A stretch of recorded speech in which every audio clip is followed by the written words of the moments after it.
Oh, good evening and welcome to Be More Super Live on Wednesday, the 20th of November.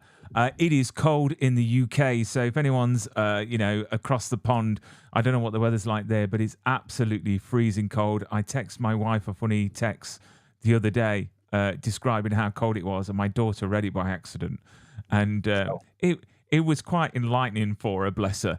But yeah, how's the weather where you are down south, Dan? It's I'm getting a lot of rain. The temperature's definitely dropped. My apologies if the internet's gone, because as soon as London gets any kind of adverse weather, internet struggles. It's an entire thing. So I might be in and out, might be a bit sketchy this evening. My apologies. And I'd also like to extend my apologies about my hair this evening. I'm looking like like some kind of French waiter, and I kind of enjoy it. I was trying something new. Tomorrow I'm at an awards ceremony. Are you really? Oh, it's for your football podcast.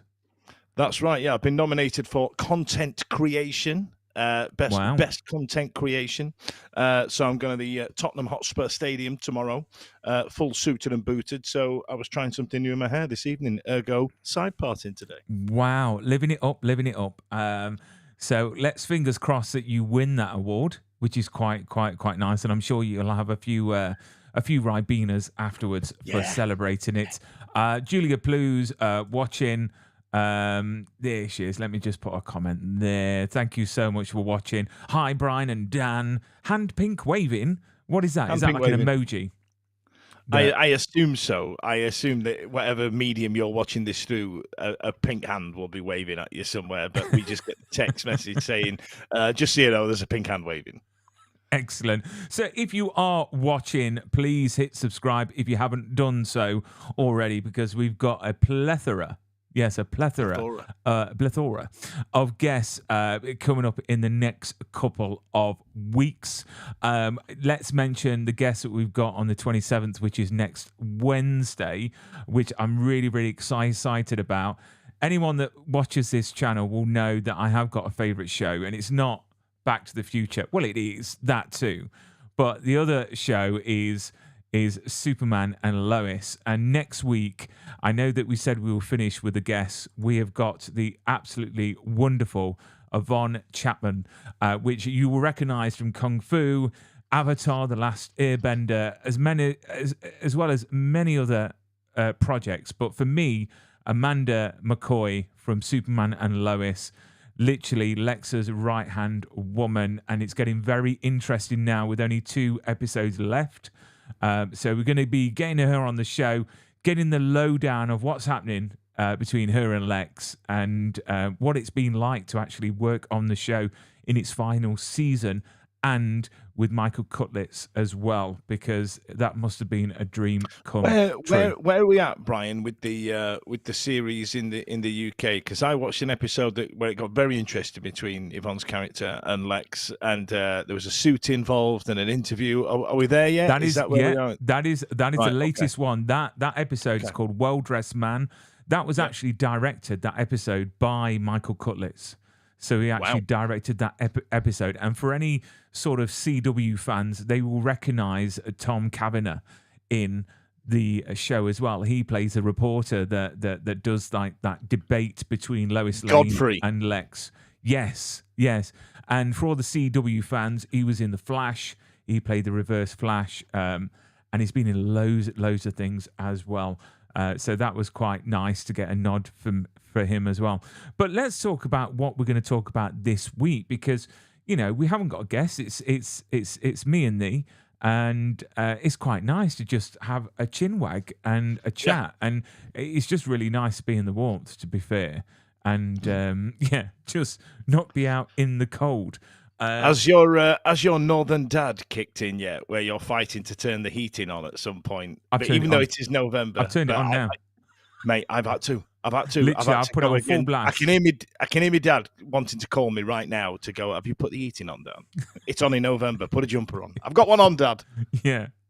I've got one of those big onesies that I've got a confession. So I'm not a cat person. I'm more of a dog person. But because we've got 4 cats, I've actually got one of these onesies that has got like a little pouch at the front that you can put a cat in. So literally, I'm being very selfish because I'm so cold. I'm just picking up a random cat and just plopping it in for extra warmth. Do you know what I mean? And when that cat gets sick and jumps out, I just grab another one. So that's the advantage of having so many cats in the house. You just grab one. It's better than a hot water bottle. But no, we've got some things to chat about. We've got some wonderful films coming our way very, very soon at the beginning of December. And I am quite shocked on the quality of them. One that we're going to talk about in a second. I know what you're going to say afterwards. And it's going to be, regarding, it reminds you of another Christmas movie that is not referred as a Christmas movie. But shall we have a good old look at this trailer for Carry-On, and not the classic British movies, as we're so... Honestly, if anyone goes on IMDb and puts this film in, there is an actual comment to say that it's not actually linked to the classic British Carry-On movies. This is completely different. Excellent cast. But let's have a look at the trailer for Carry-On that comes out very, very soon on Netflix. I love Christmas. I don't love that we're working Christmas Eve. I'll see you at lunch. It's the most wonderful time. Good morning, Keegan.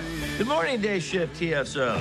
You've all been chosen to spend your Christmas Eve here with 200,000 impatient travelers. Is this because I'm Muslim? Is this because I'm black? Is this because I'm white? Airports turn people into such dickheads. It's the most wonderful time of the year. Excuse me. This isn't mine.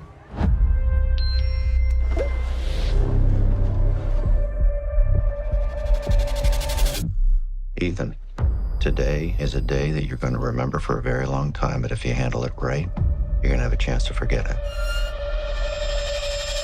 Just relax, okay? An associate of mine is going to step into your line, and you are going to make sure that his bag clears the machine. Listen, I work for the Department of Homeland Security. That's like the janitor at NASA calling himself an astronaut. Let's cancel the text, or we execute your girlfriend. Attaboy. You're a low-level TSO. You're going nowhere. I'm telling you how this goes. One bag for one life. Who the hell are you? I'm the guy you listen to. Ethan, are you listening? We have a 911 call placed from inside LAX.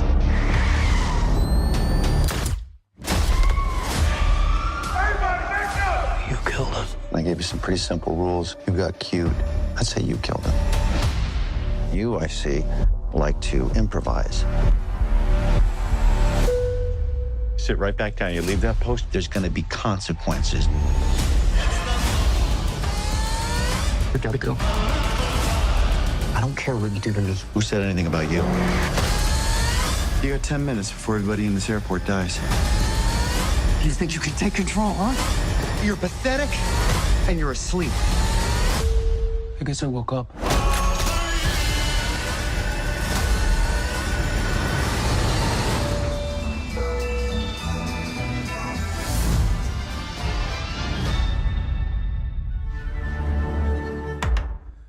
Matron. Oh, Matron, yeah, that is the strangest Carry-On movie I've ever seen. Yeah. You know, there's no Barbara Windsor to be seen at all, flexing herself. But I've got to say, that looks such a great film. And it's about time that we get a Christmas movie that is like that. I mean, Die Hard has always been a Christmas movie that hasn't been a Christmas movie. It's just been based around Christmas time. But what did you think? I think it's gonna. I mean, it's followed, sort of the same old thing of, put this earpiece in and you've got to do what I tell you to do, or people will die. But they're not reinventing the wheel, but it looks good. Then it does look good. Don't get me wrong. I have two takeaways from that trailer that I kind of need to air. I feel like there's too much of the movie in the trailer. You know what I mean? We see the bomb explode. We see that he gets on the plane. We see him take his girlfriend away. That they could have kept that for the movie to watch it. You know what I mean? The second bit is the first half of the trailer. That speaks to me on a level that I don't think anybody can understand, because getting on a plane and going through security is truly one of the most frustrating things what do people pack their brains away in their cases? Everybody's trying to get through quickly. Everybody can't think. People who get changed, you know, when you have to take your belt off and all your bits and put in the tray, people who don't pull their tray away from the conveyor and get dressed at the conveyor stress me out. What's the matter with you? You know what I mean? I mean, bear in mind as well, we've already stood in that god-awful queue. You know, the ones where you don't have the electronic boarding passes and you have to go to the queue, especially with cheap airlines where you have to measure your bag nowadays and stuff like that. In fact, I'm going to give you a story now, Brian. Brace yourself. Brace yourself. Go on, then. So, went to Turkey last month. And don't say that. Don't say that place to me. Have you ever seen that meme of that dog that goes, "I'm alive, I'm dead, I'm alive again, I'm looking at you"? Yeah. So I have that running around my head 24/7. I don't know why. I don't know what it is, but just, you know, sometimes a meme can get stuck in your head, and that one was one of them. So I'm in this queue and I put my bag in it was Wizz Air as well. So I put my bag in the thing to show him, hey, look, it's there. And as I went to take the tickets out of his hand, he snatched them away like some playful dad. And I was like a child. I'm a man in my 40s. I will fight you. You know, I am bigger than you. You know what I mean? So, and it really annoyed me. And then he went, "I need to check your bag." So I went, "I've just shown you." And he went, "Well, I need to check him again." So I put him in. And as I slotted it in, that meme's kicked in my head. And there's a bit in it where he goes, "I'm alive, I'm dead, I'm looking at you, fuck you." And I said that out loud. And the geezer came running out. This camp Turkish fella came running around the other side of the county. Went, "What did you fucking say to me?" And I went, "Thank you." What's the matter with you? Do you think I said, "Fucking hell"? Yeah, I nearly didn't get on that flight because of a dog meme. Funny. That is so funny. But yeah, I mean, it is an absolute ache in itself to get on a plane. But you know, I mean, this is holiday season at this airport at LAX. Like normally, you know, Die Hard 2 was based at Dulles Airport around Christmas time as well. I mean, it does look good. Jason Bateman, to me, I just think is an excellent actor. I love dark Jason Bateman. When Jason Bateman's playing a dark character, I think he's compelling. He really is. And Taron Egerton obviously is great in everything. Yeah, I mean, Jason, for me, I'll always remember him in Teen Wolf 2. Which you know, being a kid, I love that movie as well as the first one with Fox. But yeah, Taron, I think he's a great actor, and I think for him, this is sort of a different role for him, because he hasn't really had a role like this where he's a lead and he's sort of like the Bruce Willis sort of character. Have you not seen the movie Tetris? No. I tell you what, he's excellent in that. So this is a game about the development of the game Tetris, and it's all back and forth. And he plays like a wheeler dealer businessman type, where he's the lead, and they shoe on a car chase in it through communist Russia for no reason at all in a terrible old larder, which is absolutely, honestly, it's really compelling. I don't know why I found this movie so entertaining, but I genuinely recommend watching Tetris. And this movie and this role that he's playing here, obviously, it's got a lot of you know, connotations between Colin Farrell's phone booth. You know, 80% of the movie is going to be in one location of him talking quite nervously to somebody else who you don't know who it is yet. Yeah. I mean, I'm looking forward to it. I mean, Netflix has been slacking, I think, in their films. Oh, God, they really suck. And, you know, I just think that they need to pull out some really good content. And this one looks like it's going to be a good one, and this gets released on the 13th of December, so good timing for Christmas. It'll be on my watch list for sure. If you're watching this and you know you've got views on the actual trailer or what the film's going to be like, please let us know, comment below, and we can add that into the discussion, because great cast. I think the trailer is fantastic. Are they teasing you a bit? Is that the only explosion there's going to be? Nah, I don't think so. They've put it all. It's all in there for everybody to see. I've watched it 3 times today. I know the movie inside out already. You know what's going to happen. For me, though, you know, I've always said a good trailer is a hit or a miss. You know, and this one's definitely a hit. So I'm looking forward to that. And then we got sent some goodies, didn't we, Dan? We did. So let me bring up a picture. So the kind people from Dirty sent us some samples, and this is sort of, and we're going to be honest, and we're gonna do an honest review because they're not paying us. They've just literally sent us the samples and what the sent us, which I think is fantastic. So they've sent us this, and this is the box that you get it in. It's very well presented. I've got to check that it's all in here. Yeah. It's got one of them funky little stirrers in there, which I really enjoy. I don't know how I'm going to do this with this camera.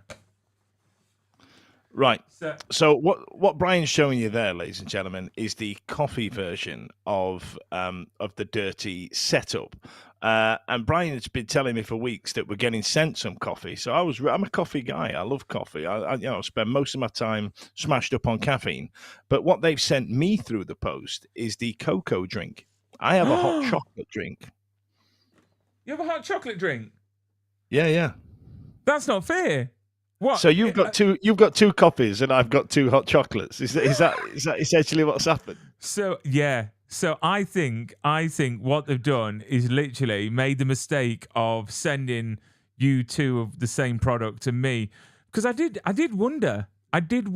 So if Dirty is watching, please send me the hot chocolate one, because it's winter time. We all like a good hot chocolate. So I mean, the way it's packaged for a start, I was really impressed. And then what you get, and this is a starter kit. So when you buy the starter kit, let me just get all this stuff out so I can show people what they actually do get. There we go. The jar is very nice. It comes in its own jar. It comes in a fancy cup. Have you got the little glass then to drink it from that's in that picture? Do you get one of them? No. Yeah, there's a little glass there. No, I don't know. I thought you might have. Given that we have separate products, I've just realised it in this moment in time while we're live on air. So what you get a really cute little measuring. I'm going to do what they do on these Instagram things. Ready? You ready? Are we now doing an unboxing video? Is that what we're doing now? So you get a measurement tool, which I've got to say I have used for other things as well. Ooh. Nothing dodgy, you know what I mean? Heroin. But Heroin. No, no, I don't have that. It's very Moorish. Once you start, you can't stop. But I'm not into stuff like that. But then you get a really nice jar, a glass jar as well. But you get the coffee. So let's talk about the coffee first, and we'll talk about the hot chocolate. So I've got mine in here. So what's great about Dirty? It's all the rage at the moment. Mushrooms, everything mushrooms. You've got to be trendy. You look on Instagram. You look on TikTok. You can't get away from mushrooms, and we're not talking about the magic ones. So I'll read you a bit of information about this company, and I'll tell you what I think. So the Dirty Coffee. So it says here, it elevates focus and mental clarity with a perfect combination of premium Arabica beans and 1,000 milligrams of brain-boosting lion's mane mushroom extract.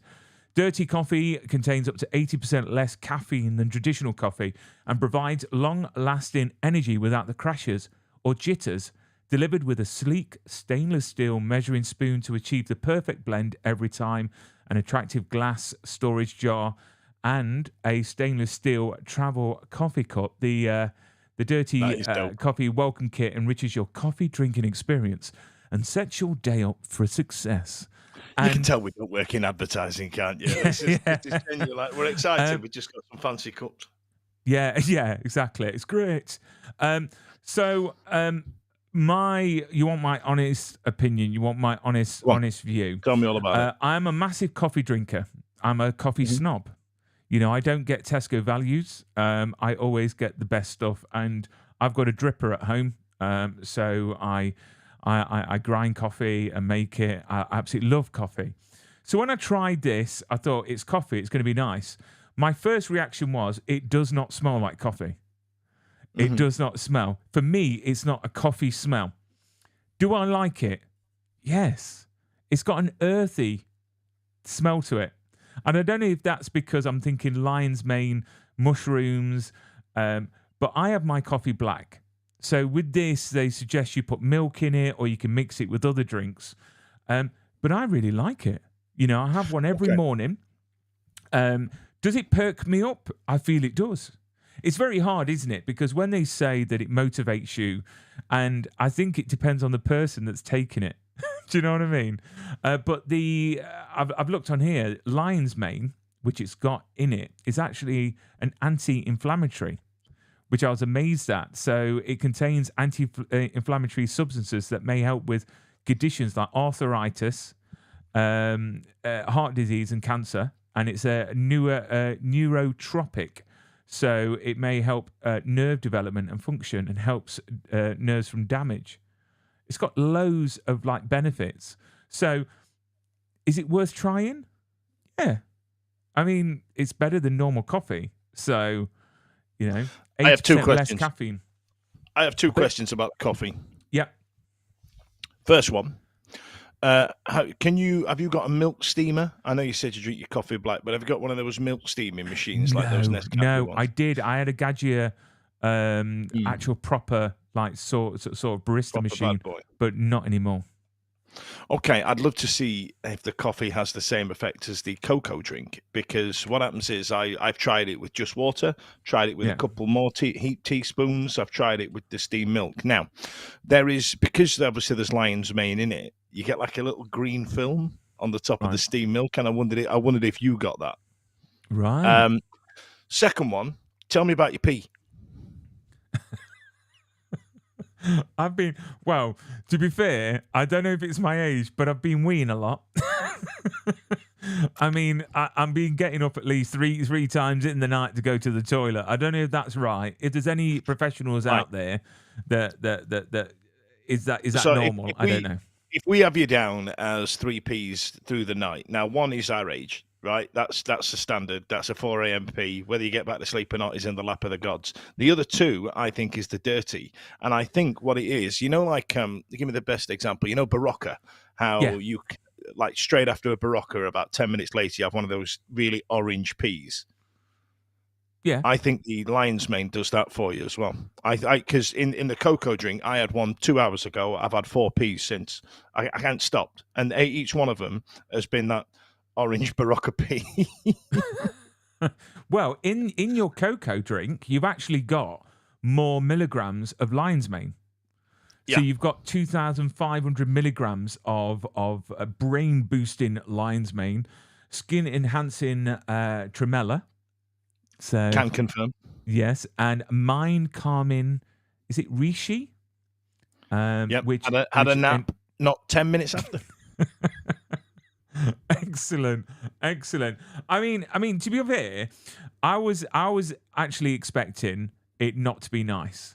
I was expecting it to be one of these sort of marketing tools where they'll, you know, it's all the rage and let's market it under a different name and it'll get marketed under another name.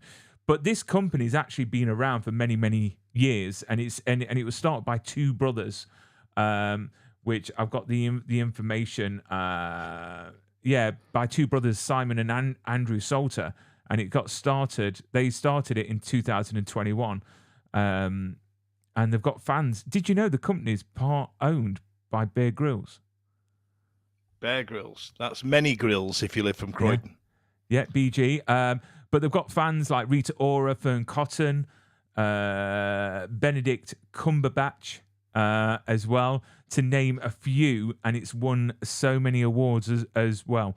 So for us, Be More Super, out of 10, what would you rate your drink that you've got, which I haven't, which I will be 8 out of 10. Would you buy it? I know, obviously, you know, we've been kindly sent them to test out and to see what we think, and obviously share with our lovely viewers. Would you buy this drink after, you know, you finished your free gift from them?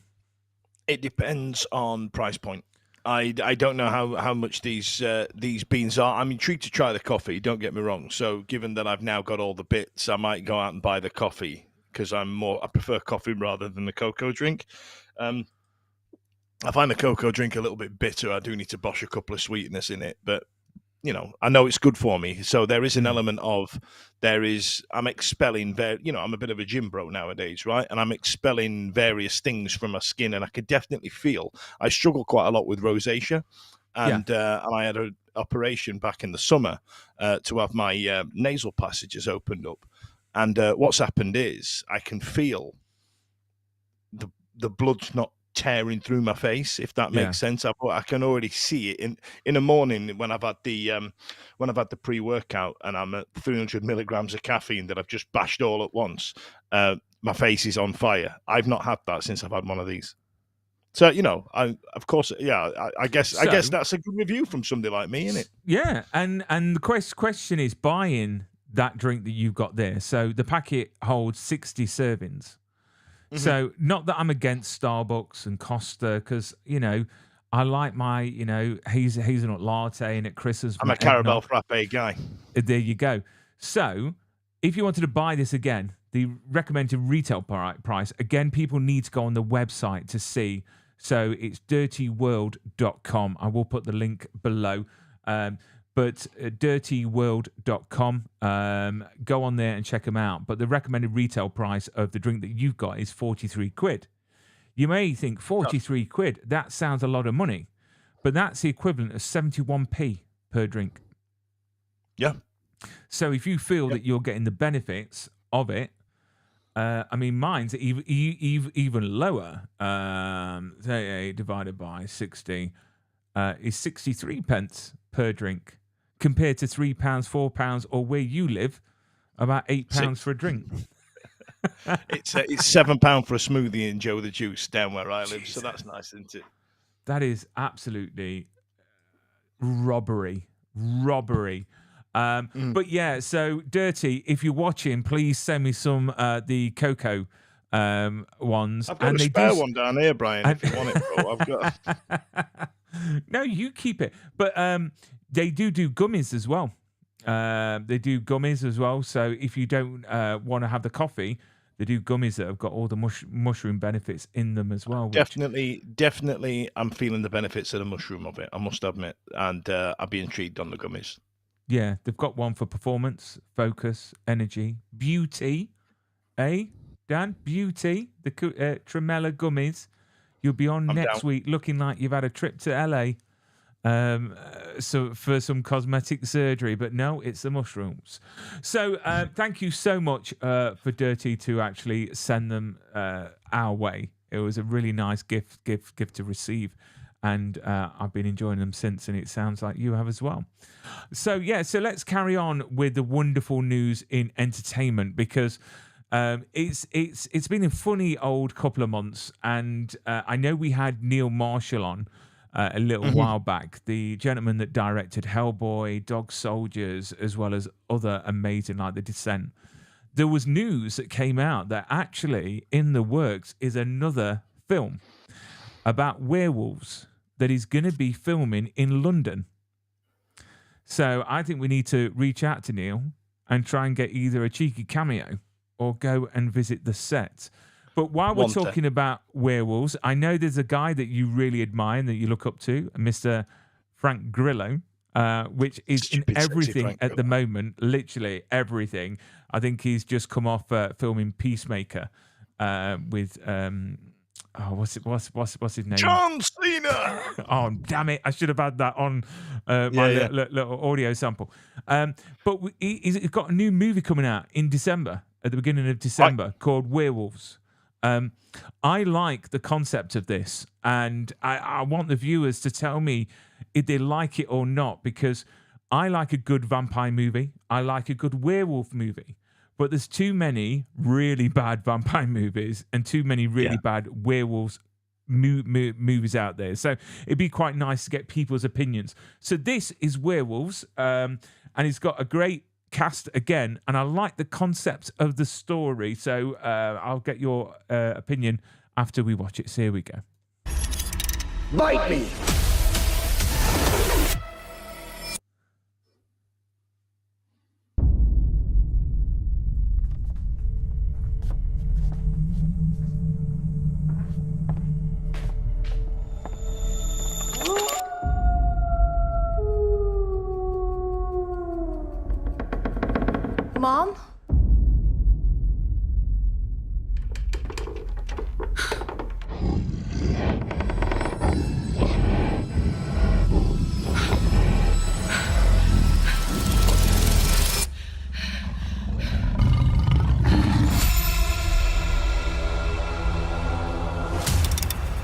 Uncle Wes, why can't you stay? They need me to help them try and stop this. We're the only family we have left. We got this. Cody! What are you doing, man? You should kill somebody. We are all soldiers now. Tonight, when that sun sets, it's gonna be every man for himself. We have a 9-hour window to test and report our findings. We hope to see if this mutation can be blocked. Let's go over the rules. Don't open the door for anyone. Don't hesitate for a second. Hoorah! Hoorah! Hoorah! Good luck tonight. Canopy retraction commencing.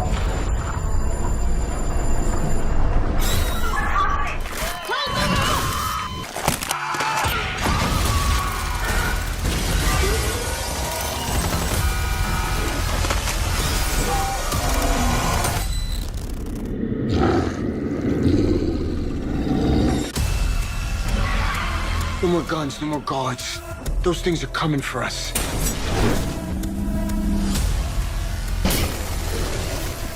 I'm here. Hey! Bite me!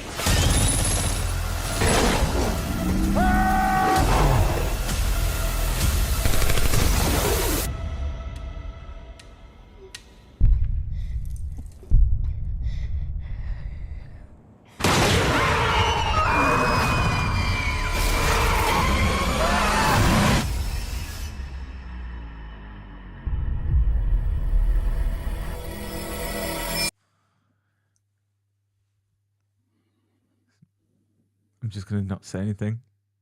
What do you think? Do you know what I loved about that? There's definitely practical effects in that. The way, that last shot with the werewolf and the rain hitting it. It's got cheesy catchphrase in it. Big fan. If I had any negatives of it, there's the kid there. I've got a personal vendetta against the kid that they always seem to shoehorn in. Do you know what I mean? There's always a kid that just ruins everybody having fun just to add some stakes to it. I'll just eat the kid. I'm not bothered. Make that your motivation. Just eat the kid. I'm not bothered. There's always a kid. You always tend to shoehorn in a kid. And what was the other bit? Are we calling her Zoe Saldana now? I believe she's had a change. We've now changed it into the Spanish "ña." I assume to pay homage to her heritage, and fair enough, because she was Zoe Saldana for a lot of years, and now she's Saldana, which I quite enjoy. I like that she's embraced that. No, but this looks terrible, and it looks great at the same time, and I don't know why. I'm absolutely hooked in. Stupid, sexy Frank Grillo. But I tell you, the other bit, like that guy with the vest on and the paint across his face has clearly get boshed up as soon as he walks out the door, written all over him, hasn't he? You know what I mean? We're going to find that half-chewed bulletproof vest somewhere, aren't we? And go, oh my God, he's been here. Do you know what? It reminds me of The Purge for some reason, where it's like, one night, everything's all going to go to hell, and you don't know what's going to happen. Everyone's got to lock themselves down. There's werewolves everywhere. You talk about practical effects. The practical effects in there. So the creature effects is by two men that made the aliens from Aliens. They made what else did they make? Loads of stuff. Gillis. His name is Gillis. Let me just have a look. Tom something and something Gillis. While you're googling that. While you're Googling that, I always I need to mention that I genuinely enjoy it when they do a werewolf movie where it looks like it causes a lot of pain to turn into the werewolf. I don't know why. There's just something about it. Like, I think it started with American Werewolf in London where, they don't just turn and that's it. They're just like, oh, God, this is absolutely agony. My jaw's completely moving. And you know what I mean? I love it when they do that. So it's Alec Gillis, who is FX artist. He did Prey. The Predator in Prey, Starship Troopers, and he's Oscar nominated as well. And then you've got Tom Woodruff Jr. that is also an Oscar winning FX artist. He worked on Death Becomes Her and Alien 3 as well as other things. They're the ones that work on the creatures. Again, the creatures, you can tell how good the effects are with the lighting if you can see the animals, is when you see the werewolf movies where they're in the shadows and you know it's just going to be like just a head, nothing animatronic or anything like that. And that's it. But this film, I reckon, is going to be a great film to watch because it's got all the one-liners. You know, Frank going, "Bite me." You know that's the type of movie it's going to be. It's going to be a movie that's going to entertain us and keep us watching. Obviously, it's out in December. It's not exactly a Christmas movie, but you never know. You might see a Christmas tree somewhere on the screen. But yeah, I mean, have you seen any films or any programs recently that has actually been a good watch? Because I'm looking forward to Werewolves. We're going to try and get some of the cast and crew on to talk about it. So hopefully you like it. But is there anything that you watched recently that has really blew your socks off? And Slow Horses, they've been absolutely brilliant. I've now caught up with Slow Horses, and I'm kind of annoyed that I binged it. I'm also watching something that's on right now called High Potential, featuring Caitlin Olsen, Rob McElhenney's missus from the pair of them are from Always Sunny, and she plays the cleaner who's got a huge IQ, and she's got this ridiculous knowledge of all things, and she tries to juggle being a single parent as well as being a consultant with the police because her knowledge is that good. It's a bit cheesy in places, it's a bit soap opera in places, and the other guy, the copper that they partner with, is literally playing the same role he plays in the Netflix show Manifest. He's in that as well. But again, it's a great show that you can watch with the missus. You know, when you're looking for a show to watch. High Potential, I must admit, it's fun. I guess is what I'm saying. It's not going to win any awards. It's not, it's gonna, but it's just a good ride from start to finish. And then I've also been watching a lot of movies because I know that there's a sequel coming out very soon because I've never watched any of them. The Has Fallen series.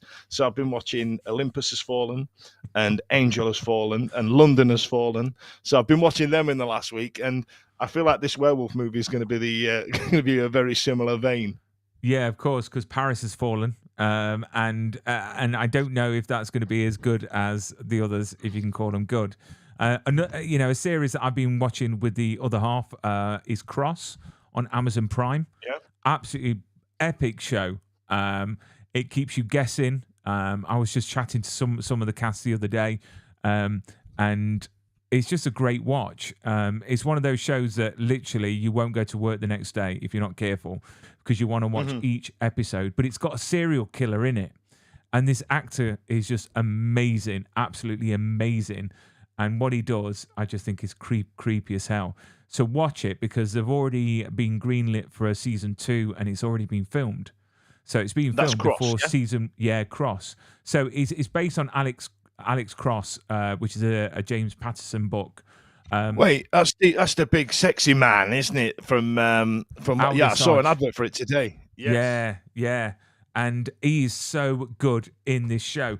I wish he could fill a T-shirt like he can as well. Sweet child of mine.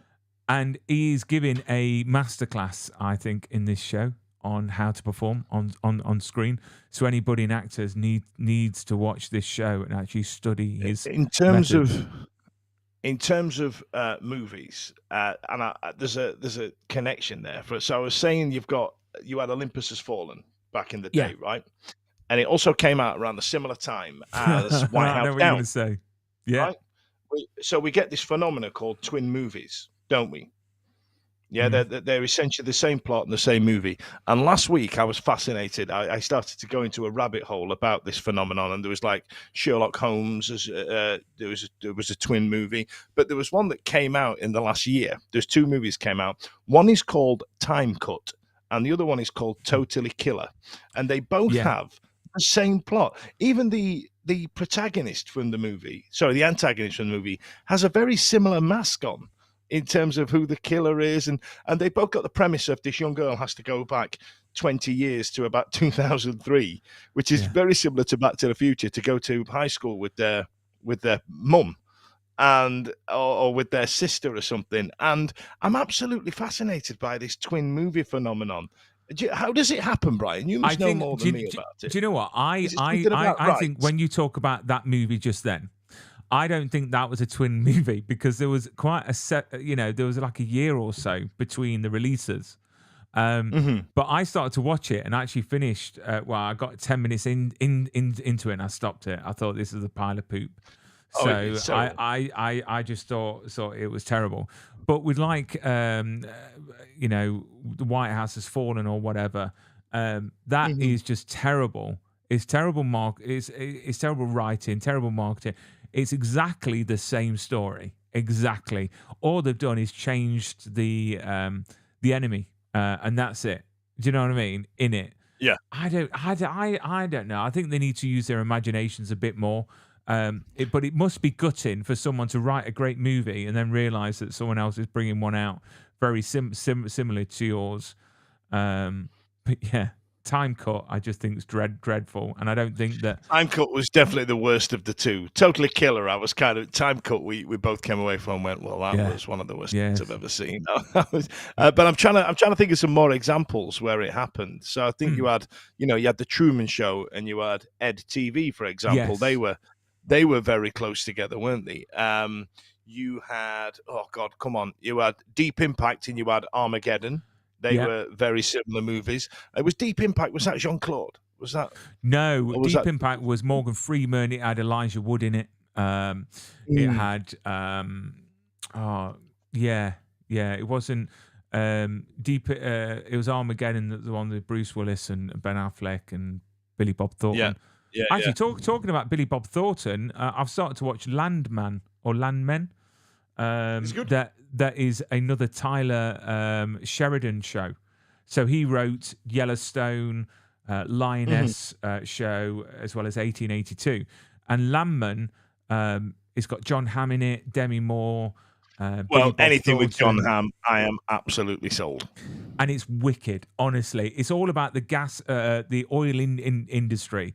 And it's about land. And I thought this is going to be really boring. But it's actually really good. So check it out.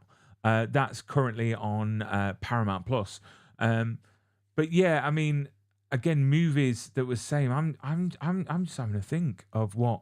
I've just got a list up here, Brian, while you were telling me about that movie. And I'll tell you which one was better. Well, I think some of these are very obvious. So you've got Friends with Benefits with Justin Timberlake and Mila Kunis, and then you've also got, ironically, Kunis's other half, Ashton Kutcher, in what's it called? No Strings Attached with Natalie Portman.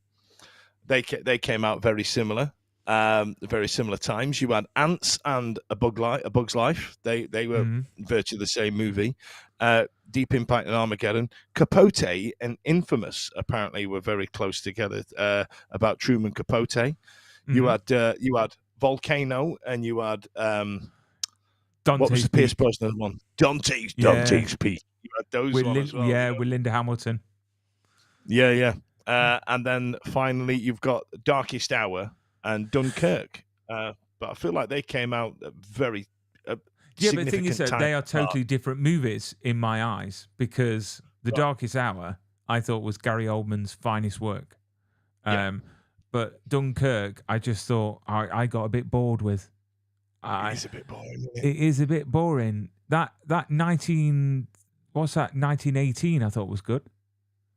1917, yeah. 1917, I thought, not 18. was that good. was the one after. You had Showgirls and Striptease, The Haunting and The House on Haunted Hill. You had the same ones. And then you've got Mission to Mars and Red Planet. Hercules and The Legend of Hercules. They were really similar, weren't they? This Is the End and The World's End. I wouldn't go as far as calling them twin movies, would you? No, not at all. This Is the End. And no. One film is a classic comedy and the other one hasn't got Simon Pegg in it. Do you know the ending of The World's End is just awful, isn't it? It's just awful. where it just keeps arguing with him. He goes, all right, I'll fuck off then. And that's it. The alien just leaves. But you can't literally, Simon Pegg and Nick Frost cannot do wrong. I just think they're great. I don't know. Have you seen Paul? It was all right. But But then I think that's because an American company has funded it and approached them and everything like that. I don't think American that they humor in had it. as much freedom in it. I mean, nothing's going to ever replace Shaun of the Dead. I think that is literally put zombie movies on the map. I know George Romero, you know, God bless his soul, you know, he is the godfather of zombies. But for me, you know, Shaun of the Dead will always be one of my favourite zombie movies. But quickly before we bid farewell, Prop Store.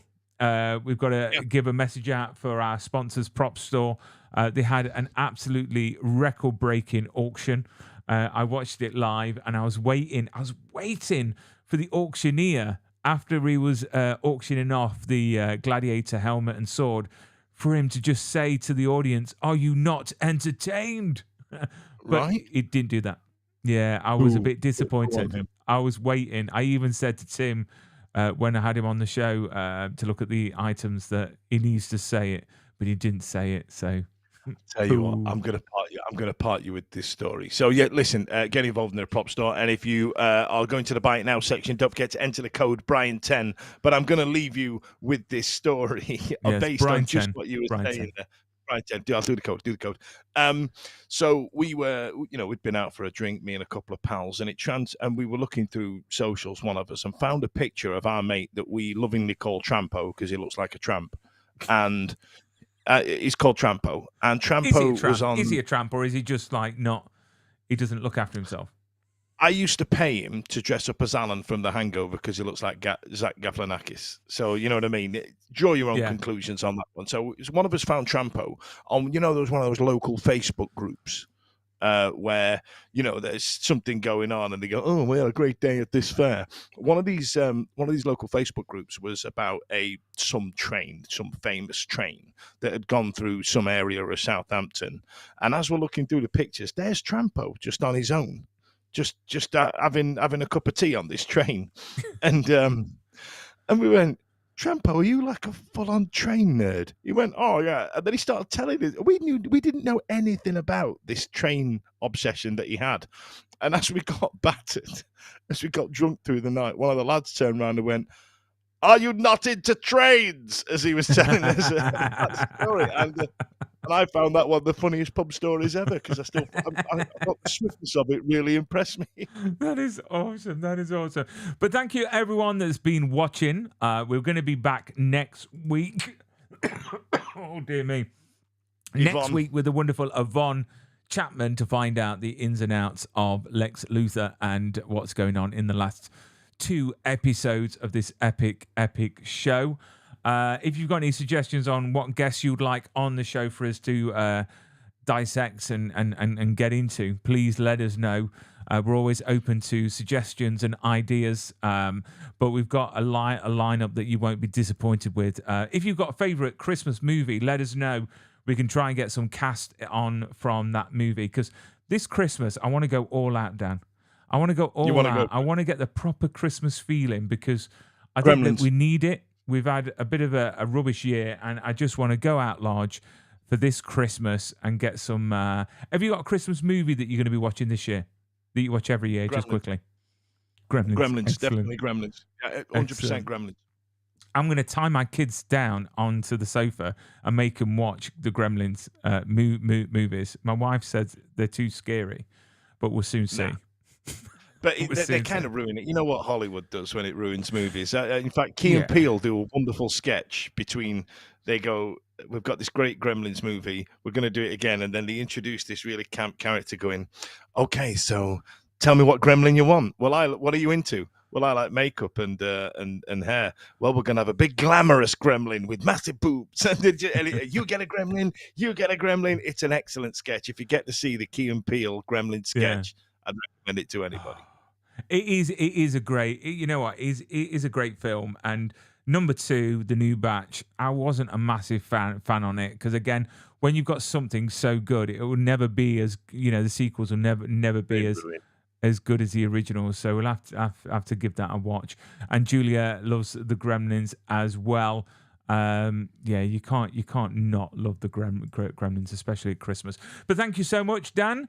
Look after yourself. Keep safe. I'll see you next week. And to everyone watching, keep safe, stay warm, and be kind to each other, as Jerry Springer used to say. We're going to end the stream now. Goodbye, and we'll see you all next week.